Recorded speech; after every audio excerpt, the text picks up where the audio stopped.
Reading with your kids. Hola, ni hao, konnichiwa, assalamu alaikum, shalom, mahaba, ciao, bonjour, namaste, jumbo, bienvenidos. Hey, my name is Jedley. Welcome to Reading with Your Kids. We are coming to you from the beautiful, wonderful, historical neighborhood of Reedville, located in the southwest corner of Boston, Massachusetts. We are so very honored and absolutely delighted that you're joining us in our mission to help all families grow closer through reading. We do that by sharing fun, thoughtful, and thought-provoking conversations with fascinating people who just happen to be writing books for kids of all ages. You can join us in our mission by telling all of your family and friends about the show and letting them know that they can hear us on the WREB AM/FM 24/7 radio network, and they can find us on the iHeartRadio app, on Spotify, Good Pods, Apple Podcasts, Podcast Addict, Amazon Music, CastBox, Audible, Player FM, wherever you find your favorite shows. We have a really powerful conversation today. Kevan Chandler is our first guest. He is a driving force behind a website and a movement called We Carry Kevan. This is a very powerful and very thought-provoking conversation where Kevan challenges us to invite people into our needs. He'll talk a little bit more about that. We also have a listen back to a conversation we had with Lindsey Larson. This episode of Reading with Your Kids is brought to you by We're Going to the Dinosaur Forest, written by Marie Nichols. Marie Nichols was recently on my Connecticut Book Festival's podcast, and what a delightful woman. One of the things she said really struck home with me. She said, parents nurture with care, siblings are taught to share, but grandparents embrace the dares. We're Going to the Dinosaur Forest is a colorful, fun-filled book where this grandmother dares to embark on a wild journey with her grandson into the dinosaur forest. It's available on Amazon. It's also available on bookshop.org. You and your kids and you and your grandkids are going to love this book. It's We're Going to the Dinosaur Forest, written by Marie Nichols. This episode of Reading with Your Kids is brought to you by Woofy and the Dinosaur Adventures, delightful children's book written by Helen Rogerson. Woofy awakens suddenly to a feeling that his friend Bun needs him. When he arrives at the place his nose leads him, Woofy is confused and doesn't find Bun right away. Then a shout from above leads to an amazing experience as he puts his paleontology skills to work. Together, he, Bun, and a cat that hangs around the site wrap up a wonderful adventure involving a T-Rex skull and a very cool twist of an ending. The story is told in a lyrical style that incorporates actual fossil hunting concepts and vocabulary. If you like dinosaurs, friends who help, and adventures, you will love this book. You can check out Woofy and the Dinosaur Adventures and all the Woofy books at unpackyourownhappy.com. Join us right now from beautiful Fort Wayne in Indiana. Our guest is here today to celebrate life and friendship and a whole lot of other things. Please welcome to the show, Kevan Chandler. Hey, Kevan, how are you? Good. How are you, sir? Wonderful. Really excited. You are the driving force behind We Carry Kevan. Tell us all about this, please. Oh, man. That's a big question.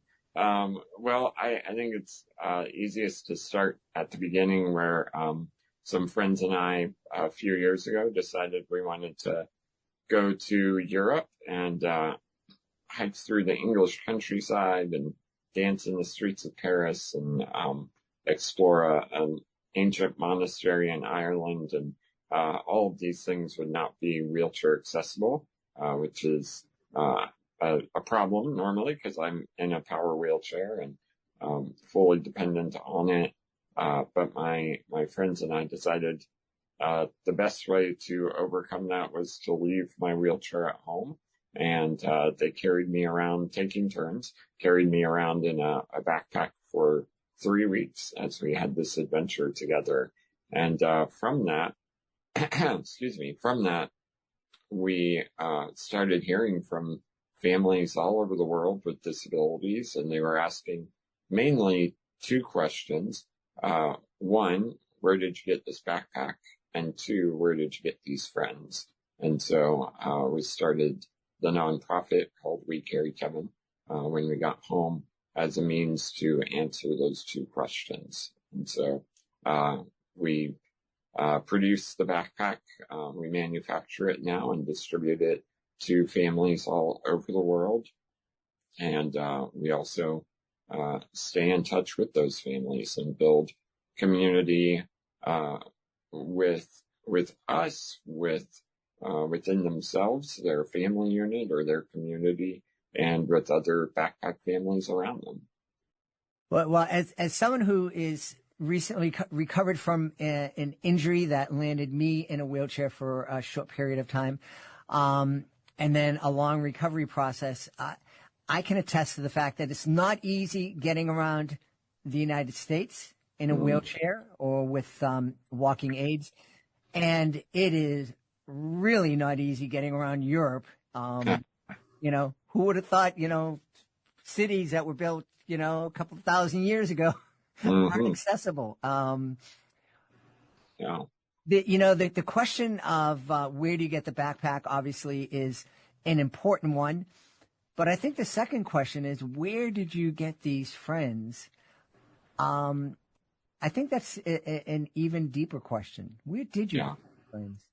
Yeah, I mean, I will say that is the paramount question, and it's the reason that we started the nonprofit, because we could have easily, made a backpack and sold it to a company and moved on with our lives. But the question of where did you get these friends is such a deeper dive into the heart of man, right?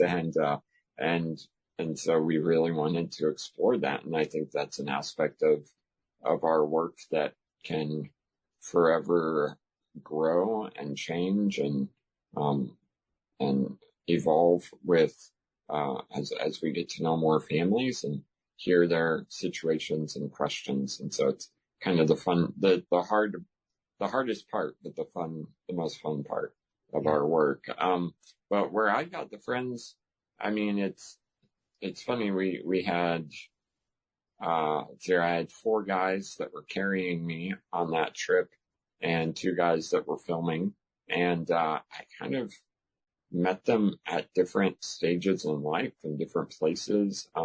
Although there were a few of them that, were from, the same circle or the same area. And, so a lot of them I met, in college or after college in the music scene in North Carolina, where I grew up.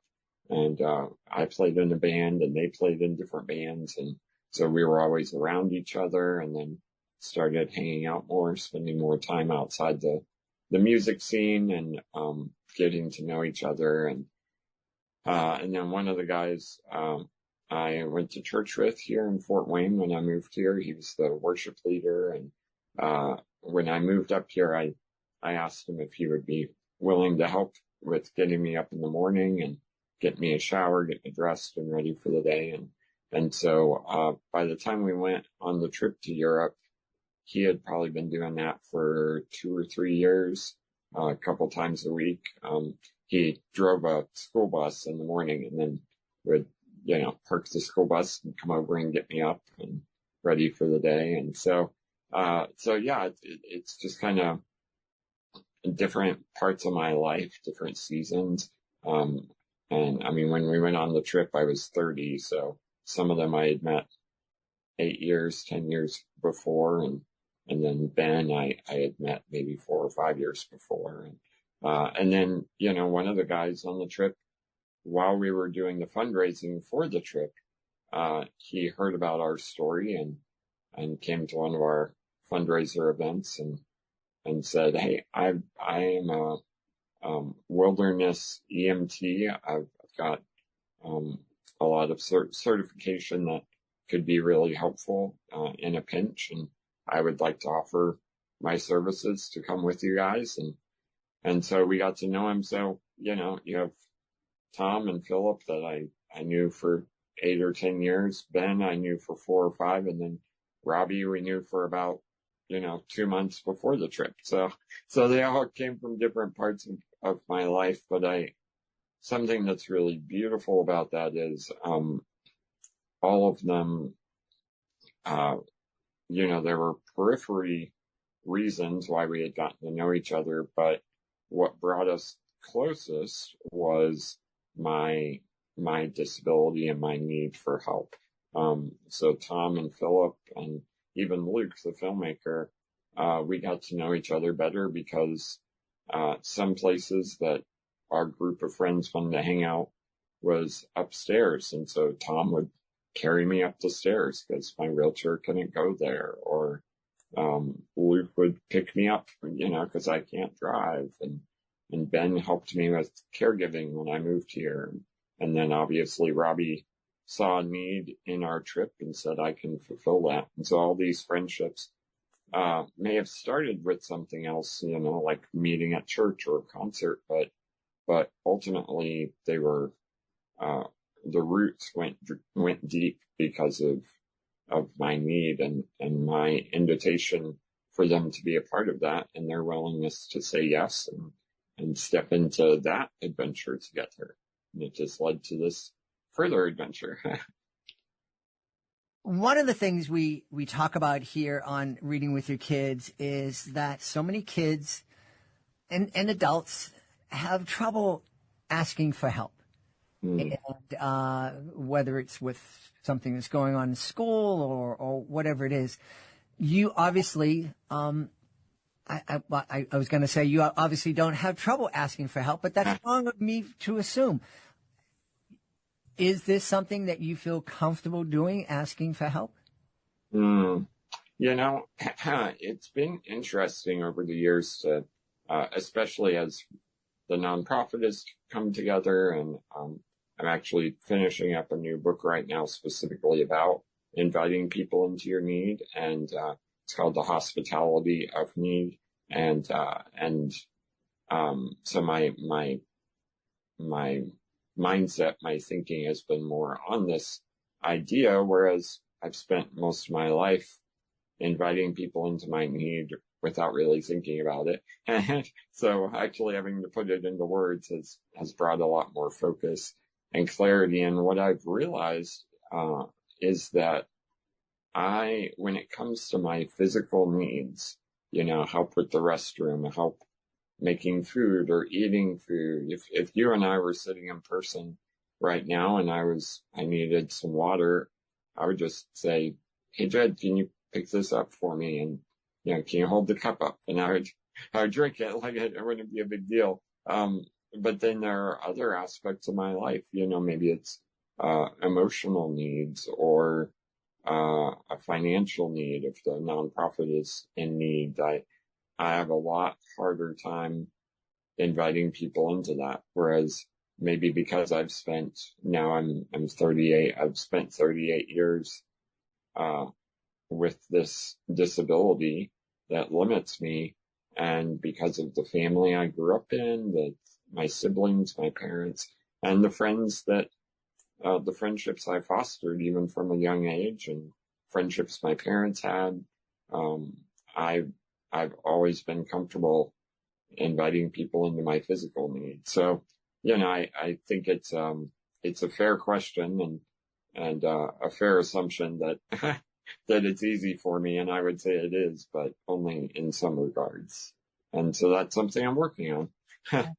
Well, I know, in the short months that I was in the hospital in the wheelchair and then with assisted walking, it got progressively easier for me to ask. Because it was like, well, if I don't get any help, I ain't going to do this.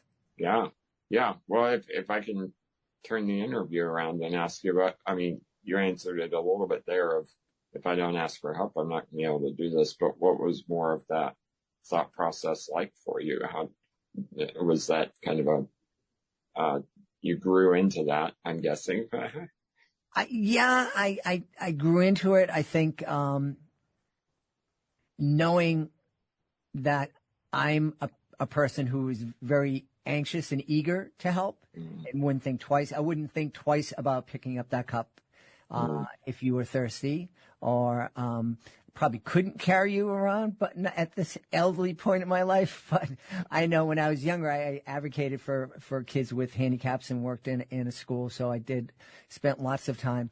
But yeah, I think it was more of kind of growing into it. I'm usually stumping guests with these. I don't know if I like this.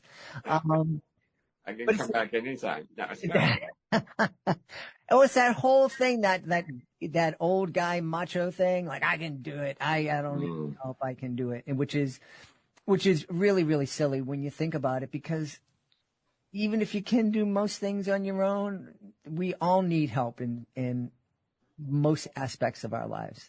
Mm-hmm.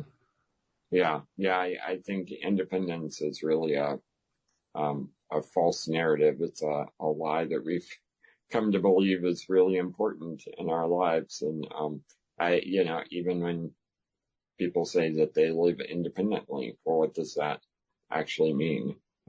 Whether it's with a disability or able-bodied, even able-bodied people that live independently with roommates. It's like, wow, yeah. Are you really? Or you have neighbors, right? And, yeah. Did you build that house yourself? Right, yeah. And you have a job, right? So somebody pays you, and where none of us are truly independent. And if we were, maybe, independence is actually a nice word for isolation, and none of us, I think we understand in our world today that isolation is a very bad thing. So, but that's the only way you actually get independence.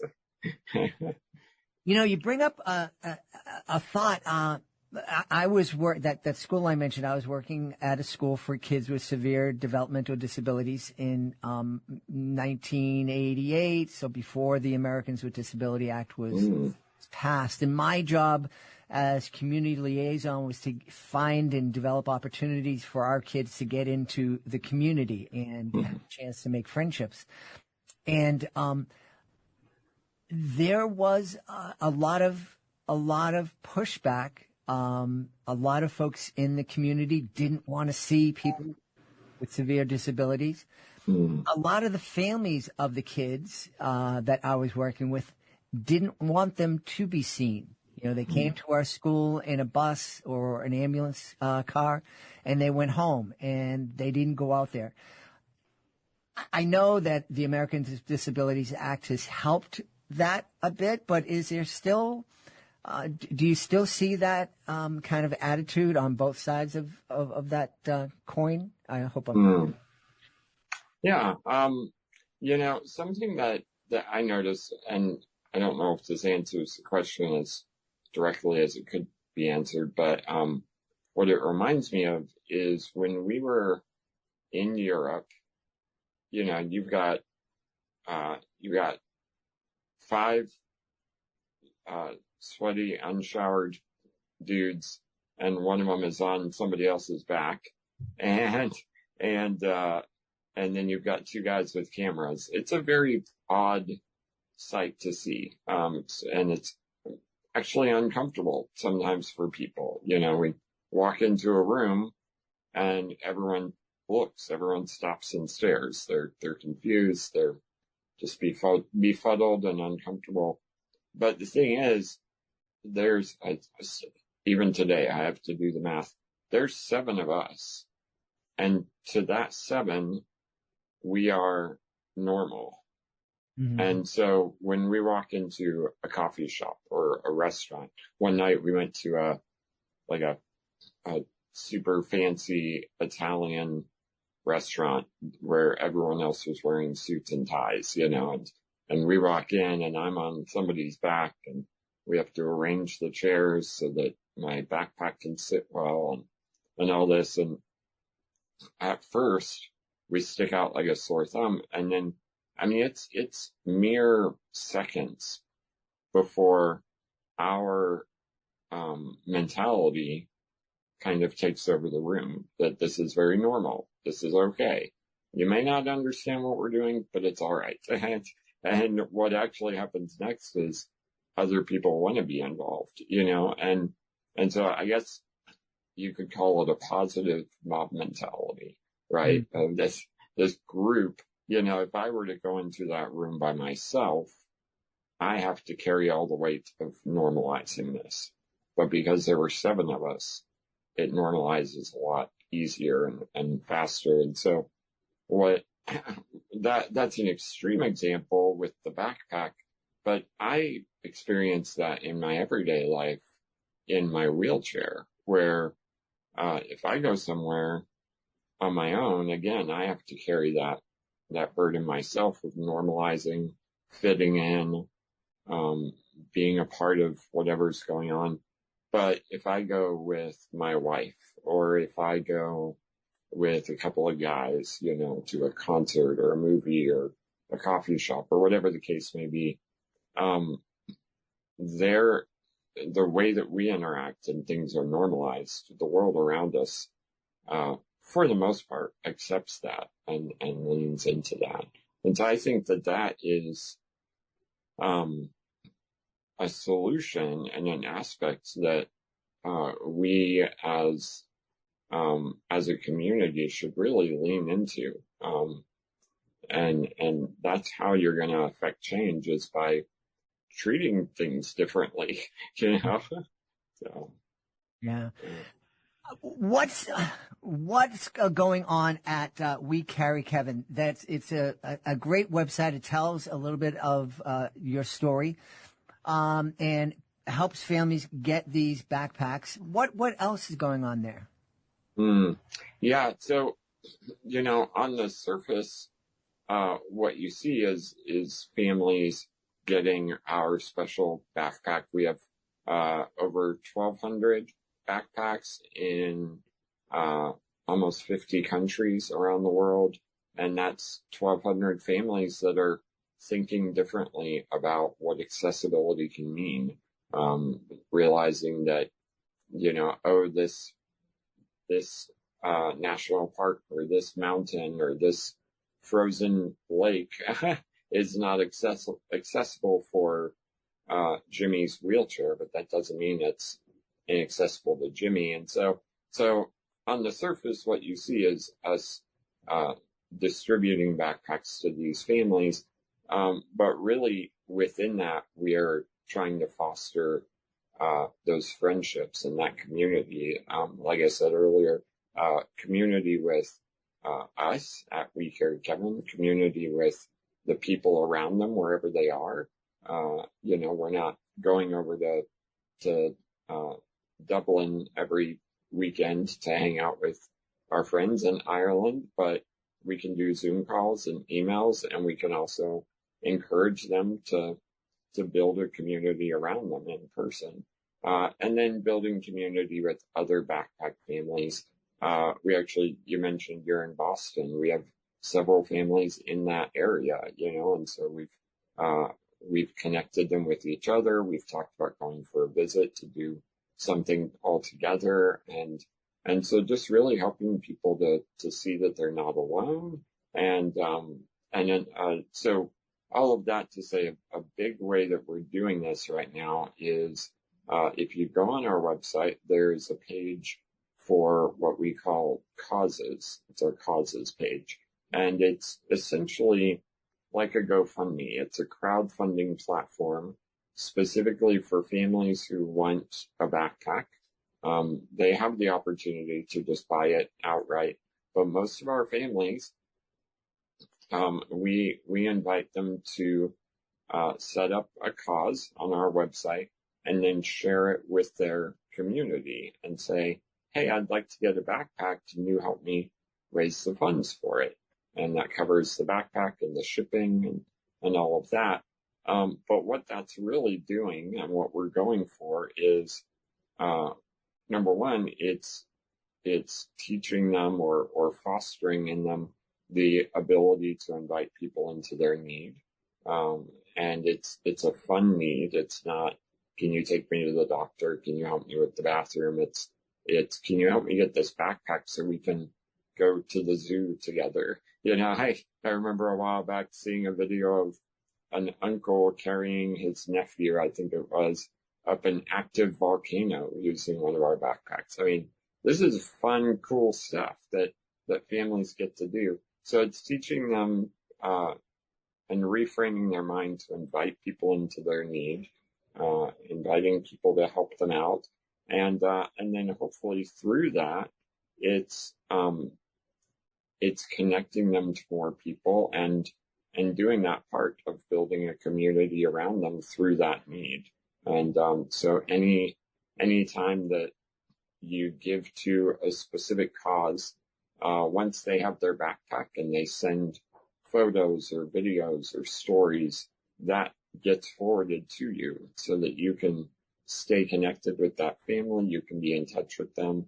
You could say, if you found one that was in Boston, and you gave to their cause, you could say, hey, even though I may not be able to carry, if you guys go for a walk with the backpack, I'd love to come. Or, hey, could I come hang out for an evening? I'll bring a pizza, or, mow your lawn, or whatever the case may be. But it just hopefully starts and fosters more community around these families.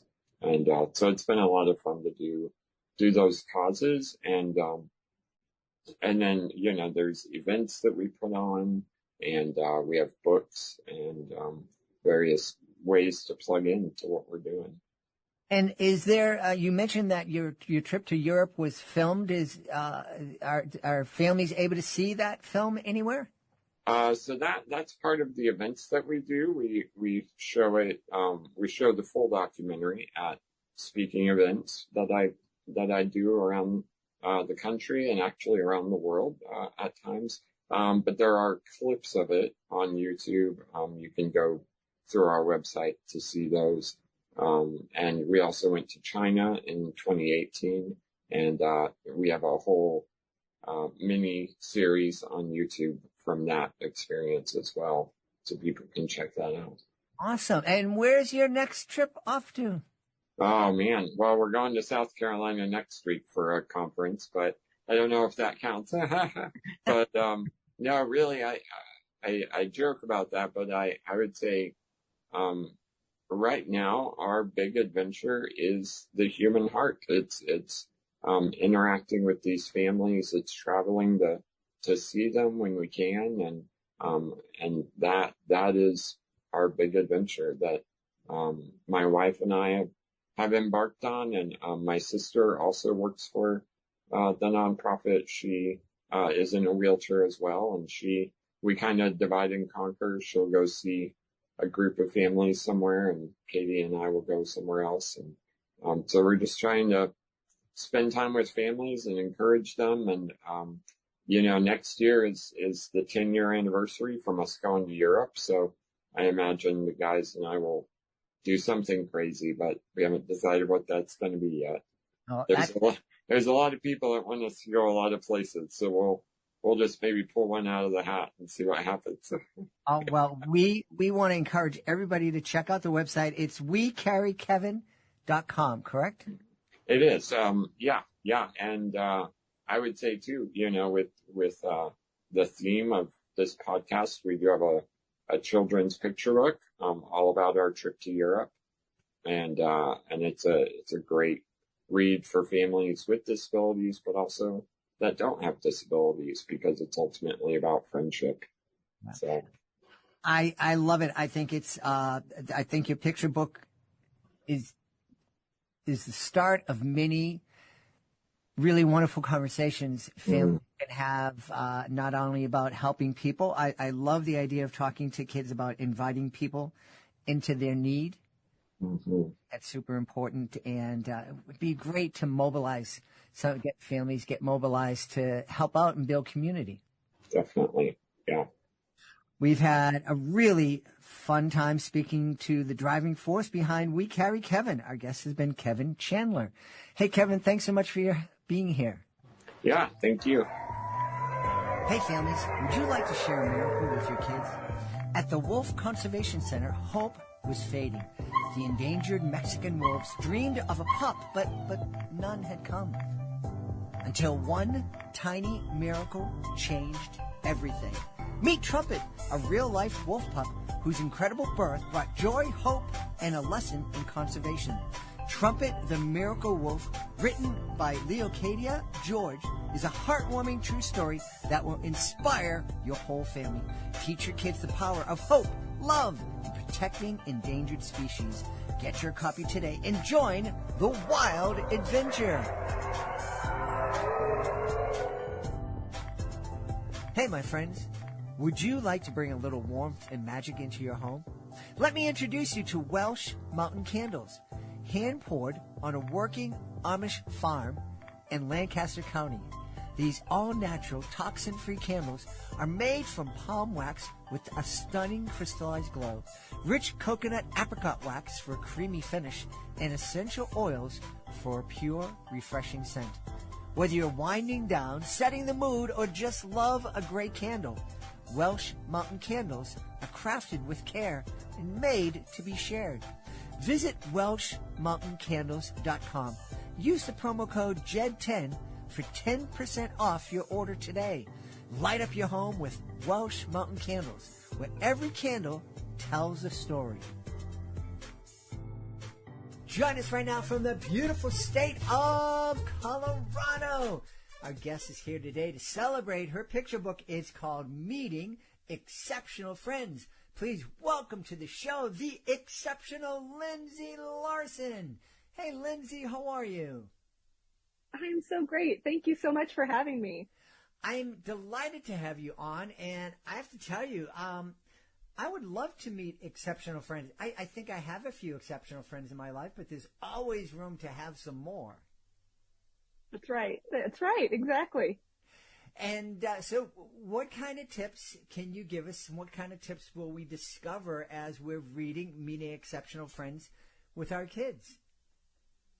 Well, this book does focus on children with disabilities, but the inside of the book never even mentions that word.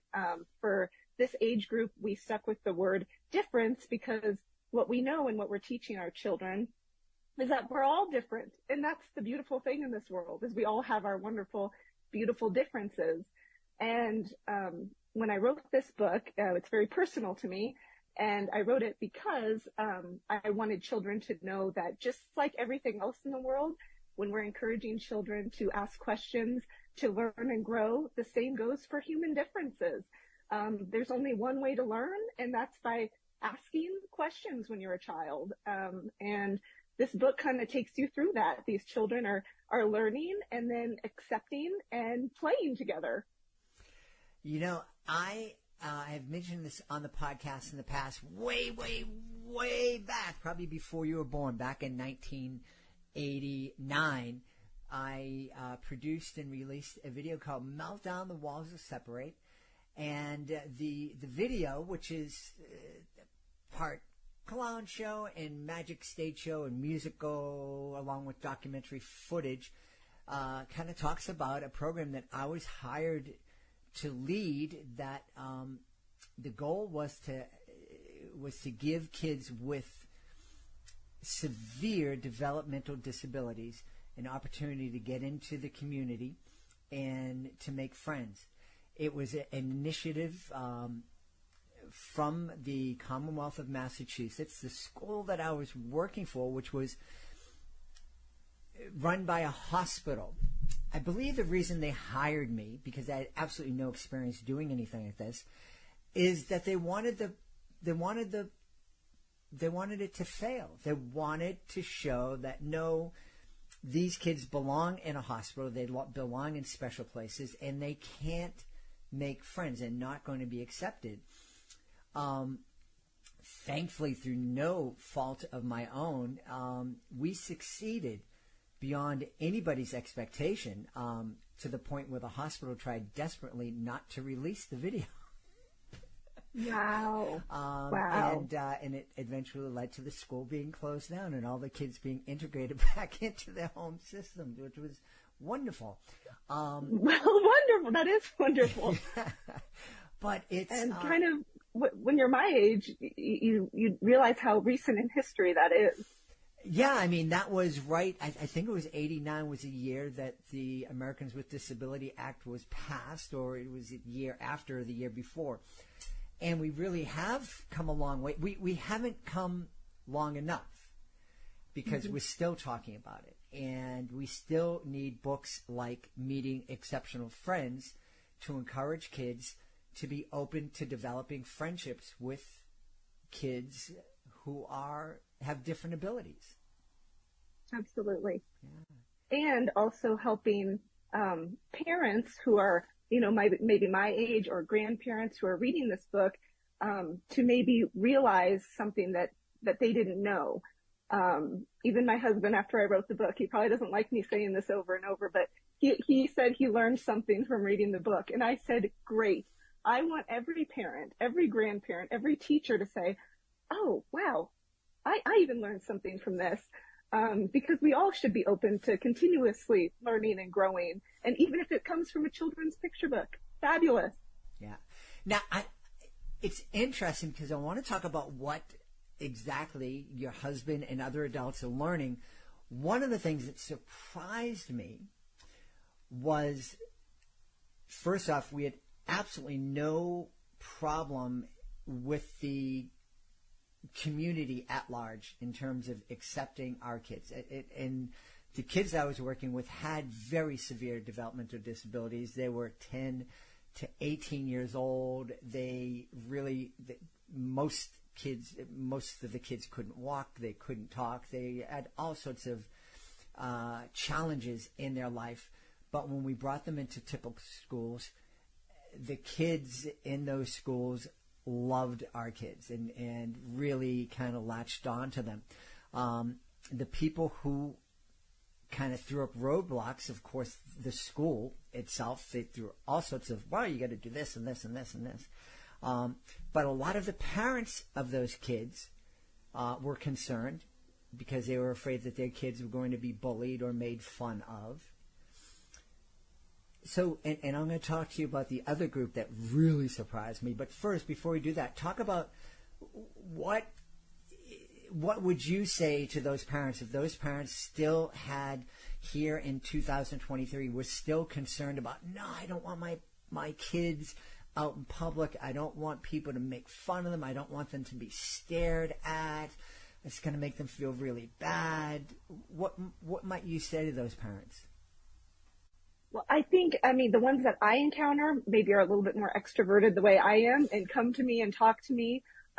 So it might be those that are, feeling these things on the inside and don't want to come forth and share that.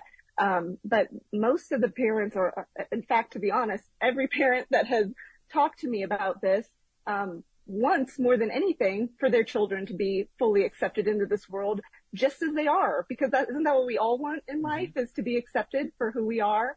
And whatever it takes to it really comes down to education. And once people are educated, be it the children, the parents, the teachers, children are so accepting.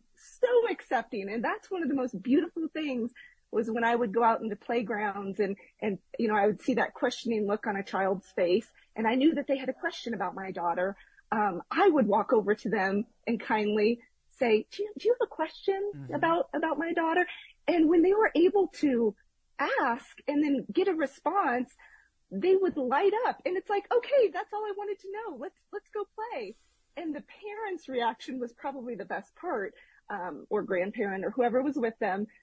Over and over again, I would see the look on their face like, you mean they understood that and they're just going to carry on?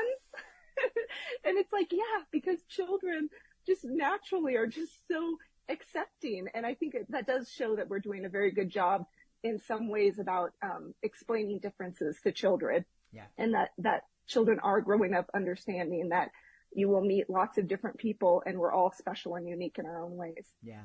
I want to talk a little bit about your daughter and your experience and get into more about what we're going to be experiencing when we read Meeting Exceptional Friends.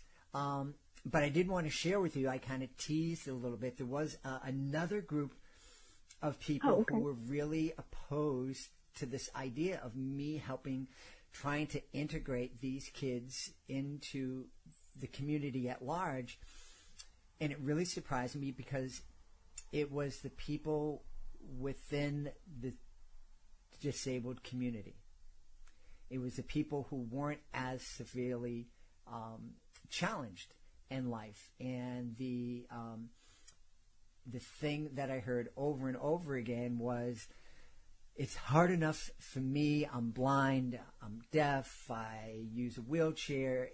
But otherwise, I'm, intellectually fine or, typical.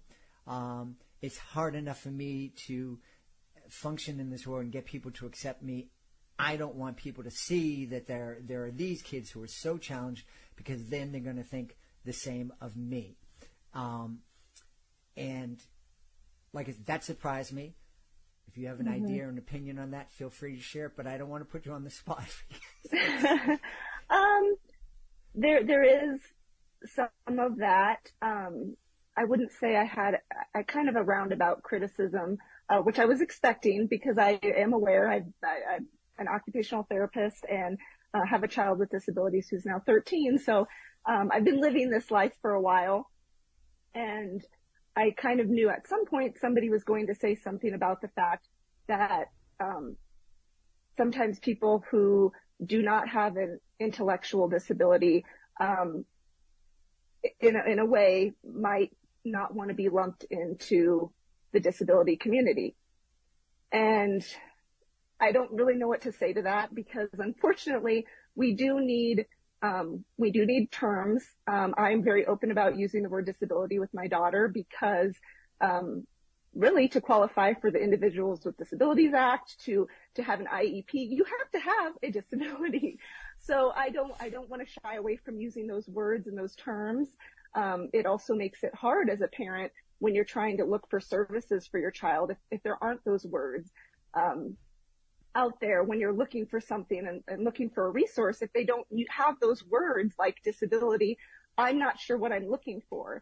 So we need some of those words to use, but I think it comes back to, we are all completely unique and different, and we shouldn't just see one individual and assume somebody with the same diagnosis has the same abilities or disabilities, whatever you want to say, as someone else. We are all unique and different. And that's why I actually think asking questions is important, because you won't know unless you ask.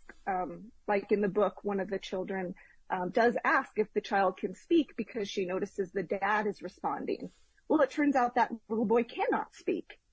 But that doesn't mean he doesn't want to interact with his friends. Mm-hmm. But it took her asking that question to know the answer and to know how to proceed forward. Yeah.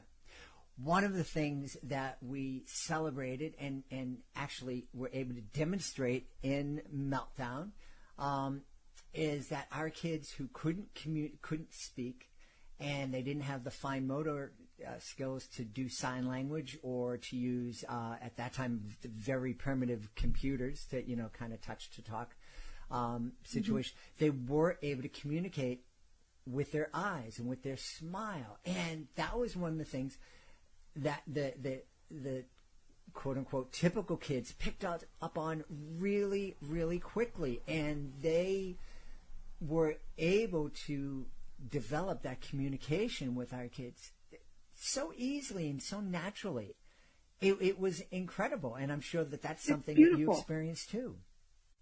Absolutely. Absolutely. And that's kind of what prompted me, to go forward with writing this book, because to see those moments is so amazing. And it just makes you realize, we don't want our children to lose that. Like the way that they are so, like you said, accepting, and they're so genuine, and they're curious, and they just want to be a part of everything in their world.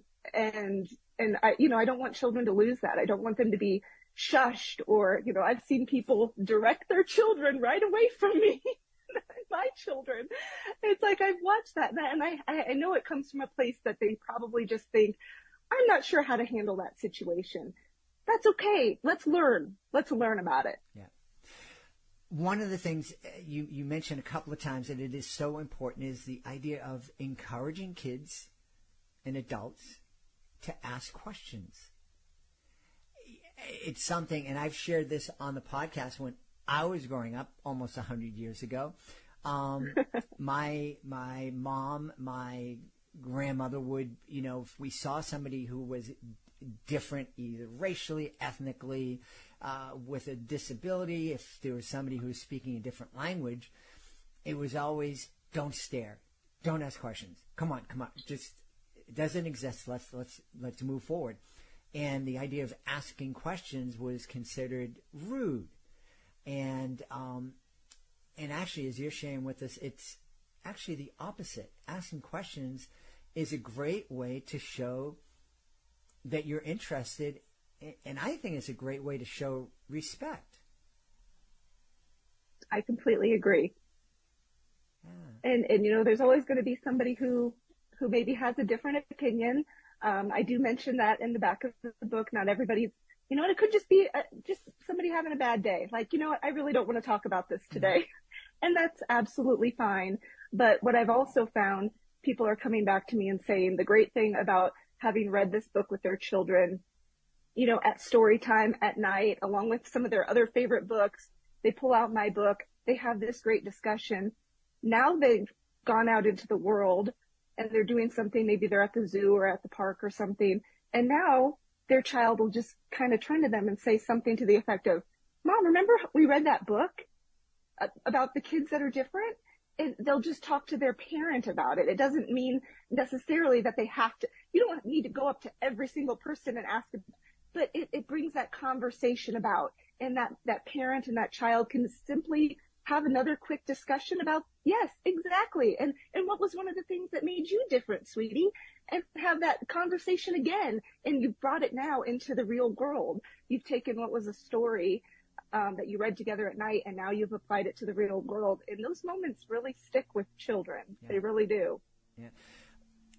As you were speaking, one of the things that occurred to me is that I think, we talk about how important it is and how wonderful it is that books can serve to be mirrors, windows, and sliding glass doors, helping kids to be able to see themselves portrayed in the pages of books, helping kids see others and get a glimpse into the lives of others, and giving kids a chance to come together and interact with people from different cultures, different abilities.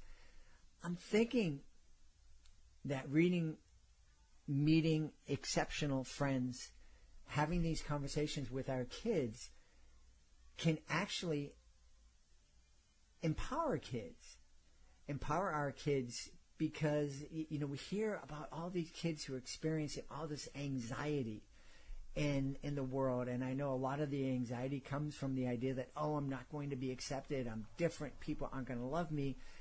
And we sit down and we talk to our kids about the beauty that everybody can be your friend, no matter what language they speak, what racial group they may be from what ethnicity, what ability level they are.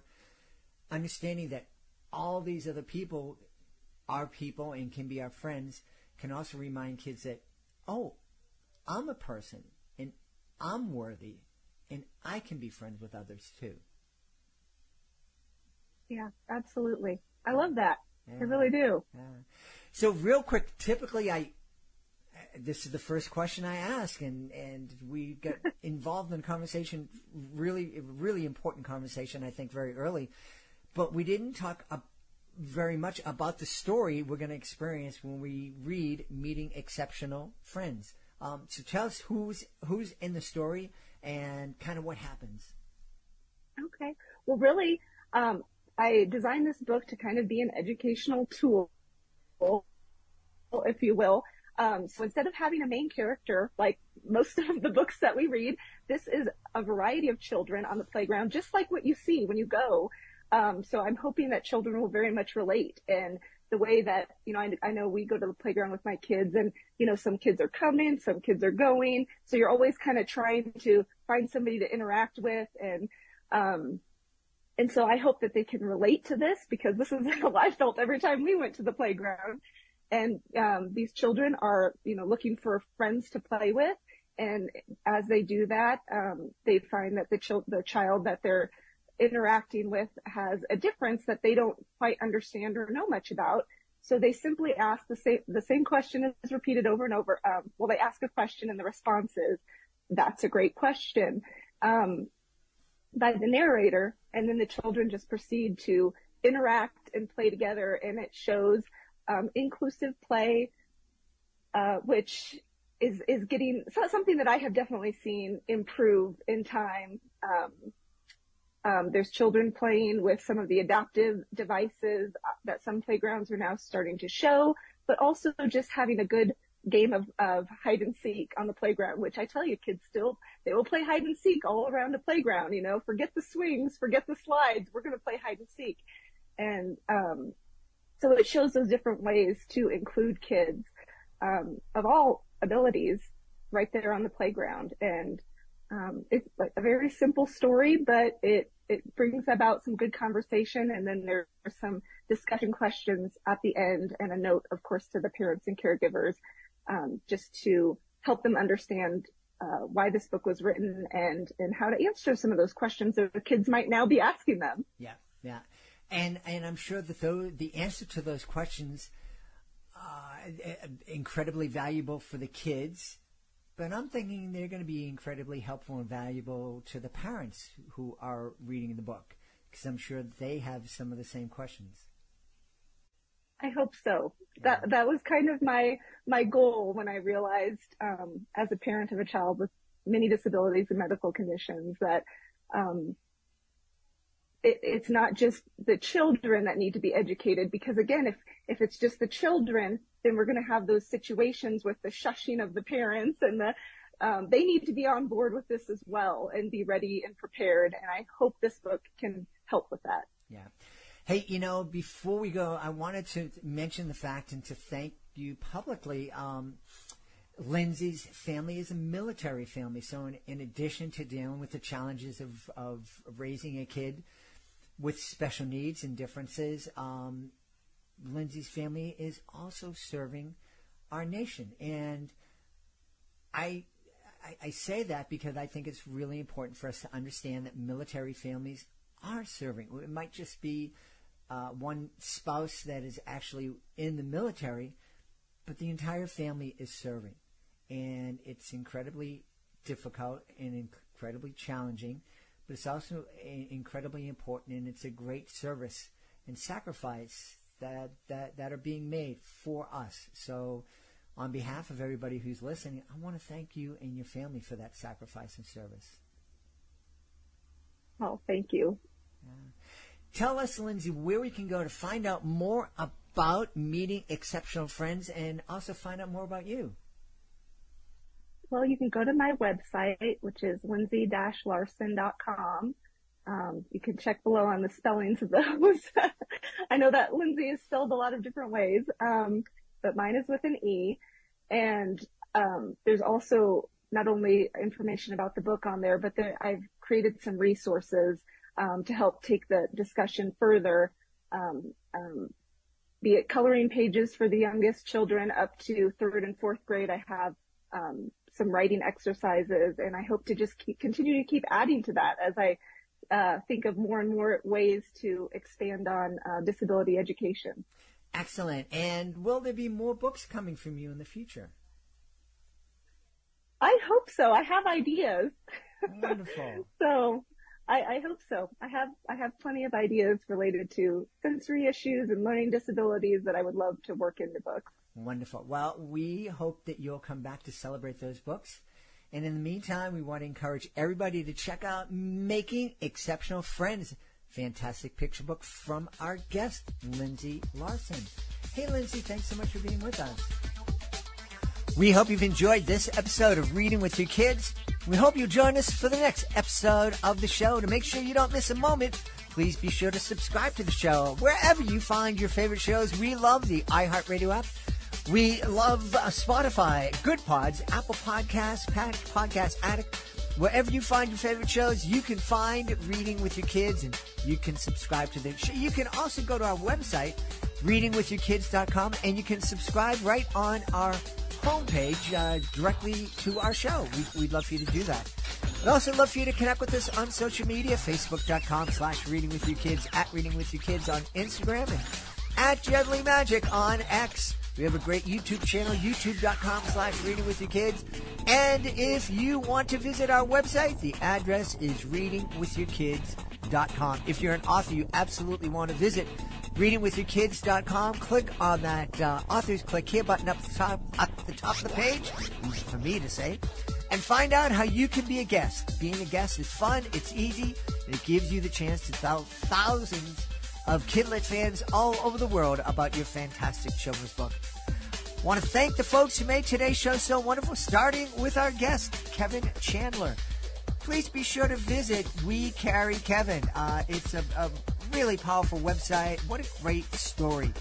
And what a great way to remind your kids that we are all part of one beautiful human family, no matter our race, our language, our ability levels. We are all part of one family, and the world works best when we work together. Also want to thank Lindsey Larson for that great listen back to the show that we featured a couple years ago. Want to thank my team, Fatima Khan, Chris Doherty, Rory Grady. Want to thank my beautiful wife for all the support she gives me. Most of all, we all want to thank you. Thank you so much for taking the time to join us today. Thank you so very much for taking the time to make the world a better place. And you do that every time you read with your kids. I'll be looking for you in the next episode of Reading with Your Kids.